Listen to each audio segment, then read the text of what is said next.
Capítulo 93. Elecciones para presidente del Consejo Estudiantil. 6. Adentrarse a propósito en lo imposible es una tontería. Si es imposible saltar el muro que obstruye la vista, rodearlo o rendirse son solo algunas de las innumerables alternativas. Una persona sabia y experimentada buscaría otro método sin importar que, siempre hay una razón cuando el mundo entero considera algo imposible. Plic, plac. Gotas de lluvia se deslizan sobre el techo de la cabaña, cediendo a su peso y cayendo al suelo. La chica, apoyada contra la pared exterior, mira al cielo con expresión vacía antes de soltar un bostezo perezoso. Observando el borde del techo, su razón para sentarse fuera de la cabaña en lugar de entrar es bastante obvia: está esperando a alguien, aunque no tiene ningún asunto en particular con él, y ni siquiera su encuentro sería recibido con placer. Lucy Merrill esperaba a Ed sin una razón particular. Observando la casa que supuestamente debe proteger, Lucy se siente como una guardiana, aunque en realidad está más cerca de una invitada no deseada. Ella, sin embargo, ignora ese hecho. Recogiendo su cabello blanco, húmedo y encrespado, bajo su sombrero de bruja,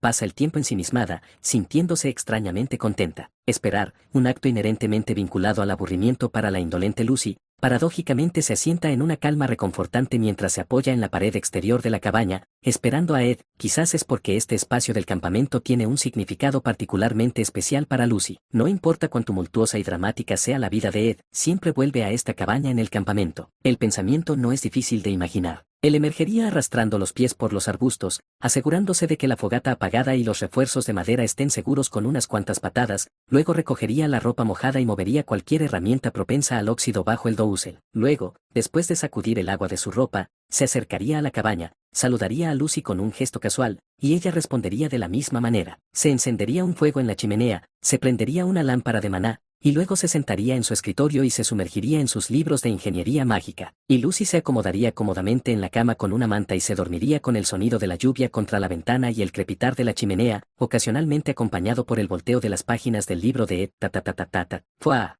De repente, hubo un susurro más allá de los arbustos. Había señales de magia de más de una persona. Lucy, que había estado apoyada contra la pared en estado de aturdimiento, movió ociosamente la nariz. Los visitantes eran raros en este campamento del bosque profundo, especialmente tarde en la noche y bajo condiciones lluviosas. Si no era Ed, ¿quién podría ser? Aunque curiosa, Lucy no era del tipo que reflexiona sobre cada detalle. De todos modos, los visitantes no deseados en el campamento difícilmente eran agradables. Si fueran recibidos por Ed, el dueño del campamento, ella no se habría molestado. Sin embargo, no había garantía de que alguien no se hubiera colado durante su ausencia. De hecho, cuando Lucy dormía en el refugio de madera, la profesora adjunta Claire se había colado sin ser vista e intentó aprovecharse. Típicamente, a Lucy le disgustaban los extraños, y más aún si invadían su santuario.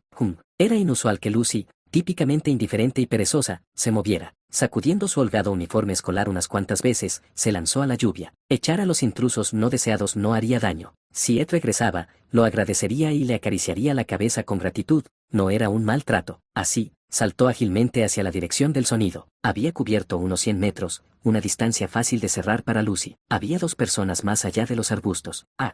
Un caballero robusto de mediana edad, empapado en sangre, se desplomó en el matorral, sosteniendo a otro caballero inconsciente. Tú eres. Kadek y Nax, que habían sido sometidos por Ed, habían escapado por poco de los acantilados costeros y ahora huían de regreso a las residencias estudiantiles. Por desgracia, su ruta los había llevado cerca del campamento de Ed. El olor acre de la sangre irritó la nariz de Lucy. Ayuda, por favor, estoy gravemente herido. Tropecé, rodando por la pendiente hacia el bosque. Y, mi compañero fue atacado por animales salvajes. Por favor, al menos llévenos a las residencias para apoyo médico. Lucy observó en silencio a Nax. Aunque cubierto de rasguños, estos se parecían más a quemaduras que a hematomas o raspones. Claros signos de fuego mágico o explosión. Este caballero le estaba mintiendo. Las personas en situaciones extremas no suelen molestarse en mentir para buscar ayuda. Fue entonces cuando Lucy notó el trozo rasgado de la túnica de Nax con el águila de la familia Rothtaylor. Lucy murmuró, haciendo que Nax tragara saliva. Recuperando la compostura, Nax dijo con firmeza: soy Nax, Besallow de la casa Rothtaylor. No somos sospechosos. Vinimos aquí con permiso, para ayudar a la señorita Tanger Rothtaylor. Si nos ayuda, la casa Rothtaylor lo compensará adecuadamente. Permítanos regresar a las residencias. Lucy percibió de inmediato que esto era más problemático de lo que parecía. Normalmente le disgustaba involucrarse, pero el nombre Rothtaylor le hizo cosquillas en los oídos. Ed perteneció alguna vez a esa misma casa. Aunque excomulgado y viviendo una vida separada ahora, Lucy, que creía tener un vínculo especial con Ed, no podía sacudirse fácilmente el nombre. Mientras reflexionaba, el cuello expuesto de Kadek llamó su atención. La herida no era un ataque animal típico. Alrededor de Kadek persistía una débil magia elemental de agua, apenas discernible, pero clara para la percepción mágica sensible de Lucy. Ninguno de los caballeros parecía tener afinidad espiritual. El aura residual sugería una batalla reciente con un mago de espíritus. Sus ojos se desplazaron entonces a las salpicaduras de sangre de Nax. No era una herida de magia explosiva típica, la sangre había salpicado hacia afuera, como desde el frente. Besalos de la casa Rothdailor, que excomulgó a Ed, señales de batalla con un mago de espíritus. Salpicaduras de sangre, lo antinatural de su presencia en este lugar y momento. Finalmente, la mirada de Lucy cayó sobre una herida en la pierna de Kadek. Junto al residuo mágico, tenía la marca de una herida punzante, quizás de una flecha. Esa realización le provocó un escalofrío en la espalda. ¡Fua! Con solo apretar el puño, la magia fluyó por su cuerpo. Su sensibilidad de maná avanzada le permitía manipular la magia como parte de su cuerpo. ¡Ah! Como si lo levantaran por el pescuezo, Nax fue elevado al aire. Lucy, abriéndose paso bajo la lluvia, miró inquisitivamente a Nax. ¿Qué? ¿Estás? Una sensación ominosa pesaba mucho en el corazón de la chica. ¿Qué estabas haciendo? El aire era sofocante. Nax se sintió mareado, envuelto por el miedo. Sin siquiera lanzar un hechizo o usar herramientas mágicas, el puro talento de Lucy ejercía una fuerza mágica contundente. Esta exhibición cruda de poder evocaba un terror inherente. Podría morir realmente. Habiendo escapado por poco de la muerte 2 veces y huyendo al bosque del norte, Nax ahora enfrentaba a una enemiga invencible. Di la verdad. Cuando la sensibilidad mágica falla, es difícil sentir la magia. Si incluso la percepción limitada de Nax puede sentir la magia densa en el aire, entonces ella es una maga de un nivel tan alto que un movimiento de su mano podría costar la vida sin que haya nada que decir. Si eres honesto, te ayudaré. Solo, no puedes hacer nada. Desde el borde del miedo, una ligera misericordia. Nax había sobrevivido a muchas pruebas. Su mente estaba desgastada. Esa última súplica, ofrecida justo antes de la muerte, era una oferta que simplemente no podía rechazar. Eventualmente, Nax tomó una decisión que nunca debería haber tomado. Yo, maté a alguien. En los acantilados azotados por la tormenta, el profesor principal de estudios de monstruos Flurban recogió una daga en la escena. Examinó la hoja de la daga, su grabado carmesí aún vívido. Siempre parece ser mi turno cuando suceden estos incidentes. Rascándose la barba incipiente, Flurban estudió el patrón del grabado. Era una marca de alto grado, rara vez vista en persona. El sello de veneno mortal, mortal al contacto. Sin magia percibida y solo quedando el rastro del grabado, claramente se había usado. Esto significaba que ya había bajas.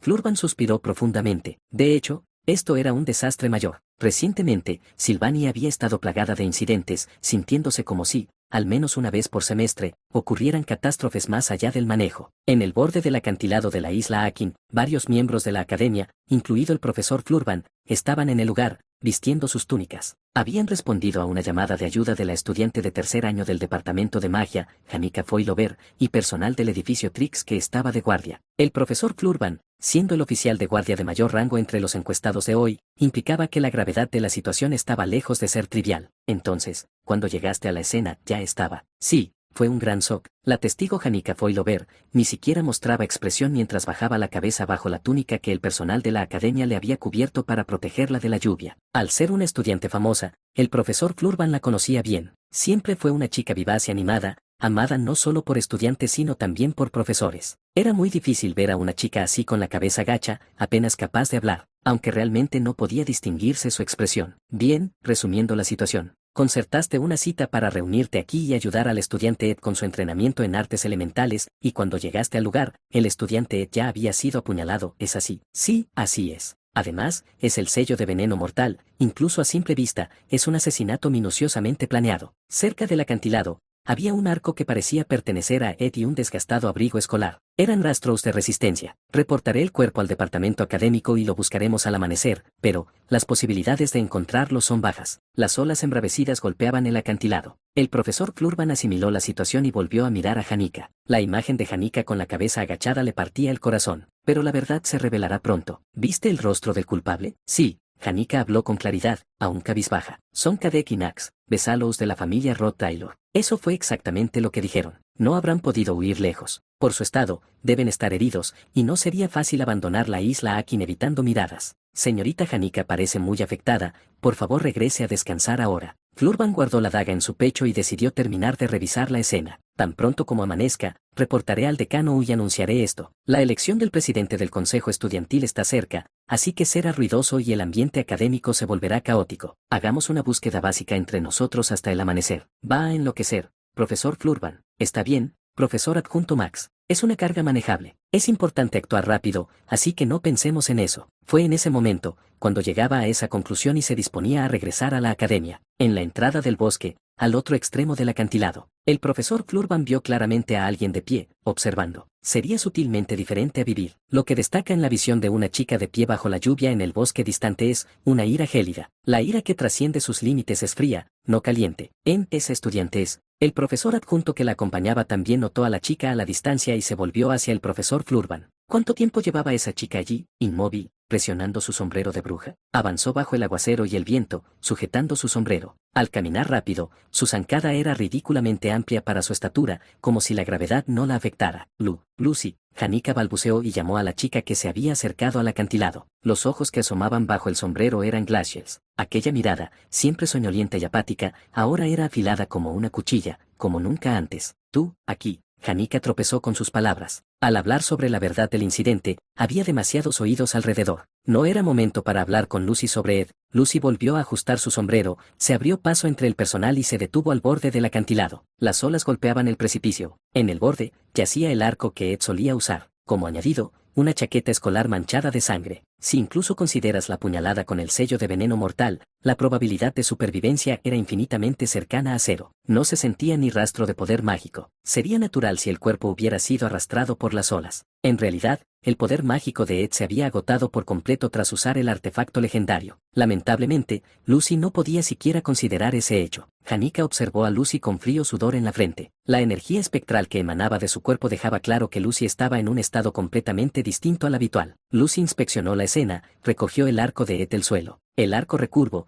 con su débil energía mágica, parecía demasiado grande para el cuerpo menudo de Lucy. Tomó también la chaqueta ensangrentada de Ed y dirigió una mirada gélida al profesor. Lucy, cálmate. ¿Quieres volver al campamento y escuchar lo que sé? Atrapé al culpable. Lo capturé con vida. Lucy, haciendo caso omiso de Janica, habló en voz baja al profesor Flurban. ¿Qué? Kadek y Nax. Los asesinos que mataron a ese chico. Ves a los asignados a Tanger Roth Taylor bajo el pretexto de asistir en asuntos comerciales. Sorprendentemente, parecía que las cosas se resolverían rápido. El profesor Flurban, atónito, intentó decir algo a Lucy, pero al ver su expresión, se tragó en seco. Lucy permaneció impasible, presionando su sombrero de bruja con una mano, hablando fríamente. Lucy, imágenes de Tanye, que había estado ardiendo en venganza por Ed, estaban grabadas en la mente de Lucy. Podría haber sido descartado como una simple rivalidad entre hermanos, pero Lucy, con sus sentidos agudos, podía sentir la sinceridad hasta cierto punto. El poder de Tanye era insignificante y el propio Ed parecía no importarle mucho, así que Lucy lo había dejado sin abordar. Era natural para Lucy, que normalmente no se involucraría si a Ed no le importaba. Pero esto fue una transgresión clara. Nunca había pensado que llegaría a un intento de asesinato, especialmente de una manera tan torpe y obvia. Estaba más allá de un acto imprudente, era una locura. Toda la evidencia apuntaba directamente a Tanger Roth Taylor. Lógicamente, los guardianes de Tanger no cometerían tal acto sin su consentimiento, al menos en la opinión de Lucy, sin considerar la influencia de Crepin al acecho en el fondo. Lucy, ignorando el llamado de Janica, la magia comenzó a arremolinarse alrededor de Lucy. ¡Fua! Janica intentó agarrar a Lucy rápidamente, pero para cuando recuperó el sentido, Lucy ya se había ido. ¿Qué? ¿Dónde pasó el torbellino? No quedó nada. Ni Lucy ni las pertenencias de Ed estaban allí. Mientras la tormenta se aclaraba y Janica ajustaba la capucha de su túnica, su actitud inesperadamente calmada desconcertó enormemente al profesor Flurban. Señorita Janica, ¿qué pasa con esto? Debemos perseguir a Lucy ahora, antes de que las cosas se salgan de control. ¡Bum! Desde arriba, la residencia Obelius, con su jardín de rosas suavemente encerrado en forma de arco, se destacaba. Incluyendo la Esati, el edificio de 6 pisos era vasto, justificando su estatus como uno de los puntos de referencia de la Academia Sylvanie. En ese jardín de rosas, 2 figuras cayeron al suelo en la amplia plaza central. Crack, Giach, tos. Sometidos por la magia de Lucy, Kadek y Nax fueron derribados. Kadek seguía inconsciente, pero Nax permanecía consciente en medio del jardín de rosas lluvioso. Mirando hacia arriba, se podía ver la fachada de la residencia Obelius. La habitación de Lucy estaba en el 3er piso, al lado de la de Tanye. Lucy estrelló un hechizo de explosión de bajo nivel, estallido sónico, contra esa ventana. ¡Bum! Una explosión inesperada. Aunque la magia defensiva de la mansión se activó, fue trivial contra el poder de Lucy. Un lado de la habitación se derrumbó, y entre el polvo que se elevaba y la lluvia torrencial, Tanye no se veía por ninguna parte. Su ausencia era anticipada. Lucy, con su expresión aún fría, miró hacia la residencia Obelius. ¿Qué fue ese ruido? ¿Qué dice la jefa de las donceles? Algo está pasando. Es un ataque. Deberíamos huir ahora. El pánico resonó desde las ventanas de la mansión después de la explosión abrupta. La cuidadora principal del edificio, la jefa de donceles Belmaya, al ver la figura de Lucy, tragó en seco. En el jardín de rosas lluvioso, en la plaza central visible desde todas las ventanas de la mansión, se erguía una chica, con un profundo sombrero de bruja y agarrando un gastado abrigo escolar masculino, con un arco largo etéreo flotando a su lado. Invisible bajo su sombrero, la chica enfrentaba la mansión en silencio bajo la lluvia. Señorita Lucy, ¿qué es exactamente? Incluso mientras hablaba, Belle tenía una vaga intuición. Ella había limpiado durante mucho tiempo los desastres de Lucy. A pesar de vivir de manera descuidada e indiferente, Lucy nunca cruzaba la línea. Con su inmenso talento mágico, nunca abusó de su poder contra las donceles ni lo usó para oprimir a otros. Por lo tanto, ver a Lucy lanzar un hechizo explosivo contra la residencia Opelius fue impactante, pero Belmaya, de todas las personas, podía estar segura, tranquila, silenciosa y serena, y sin embargo, Lucy había perdido la razón. La razón no estaba clara, pero el aura que fluía desde debajo de su sombrero de bruja indicaba que cualquier cosa podía suceder a continuación. Belle detuvo a las donceles, que habían desenvainado sus flourits, con un gesto. Señorita Lucy, ¿qué estás haciendo? En medio de la lluvia, Lucy, presionando su sombrero, habló suavemente. Traigan a Tanye. La magia volvió a brillar, y los dos guardianes fueron elevados al aire. Tos. Con Nax agitándose en el aire detrás de ella, Lucy repitió amablemente: traigan a Tanye.